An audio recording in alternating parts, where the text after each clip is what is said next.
ස්භාගයක් viral ගිහින් තිබ්බා. දැන් මෙහෙම වෙනවත් එක්ක කමෙන්ට් සෙක්ෂන්ස් බර්ස්ට් වෙලා මිනිස්සු බයින්න පටන් ගත්තා. මොනවද මේ බොරු? ඇයි මිනිස්සු රවට්ටන්නේ කියලා. හරි, මුලින්ම කියන්න ඕනේ මේ කන්ටෙන්ට් එක ලංකාවට අලුත් කන්ටෙන්ට් එකක්. මම එහෙම කියන්නේ ලංකාවේ කවදාවත් මේ ෆවුන් ස්ටයිල් ෆුටේජ් කියන මූවීස් හැදිලා නැහැ.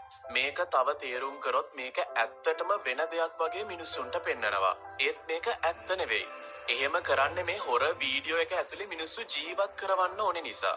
ඉතින් ලංකාවේ පළවෙනි සොම්බි සීරීස් එක වෙන ප්‍රොජෙක්ට් D2O එක හැදෙන්නෙත් මෙන්න මෙහෙමයි. ෆවුන් ස්ටයිල් ෆුටේජ් මූවි ස්ටයිල් එකට හැදෙන මේ ෆිල්ම් සීරීස් එක ඔයාට YouTube එකේ ෆ්‍රී බලන්න පුළුවන්. ඒකට ඔයාගෙන් කිසිම අය කිරීමක් කරන්නේ නැහැ. මේ සීරීස් එක පාදක වෙන්නේ කොහොනාවල කියන පැය 7ක් ඉරපායන ලංකාවේ ලස්සන ගමකින්. හැබැයි අපි මේ සීරීස් එකේදී පෙන්වන්නේ මේ ගම හරිම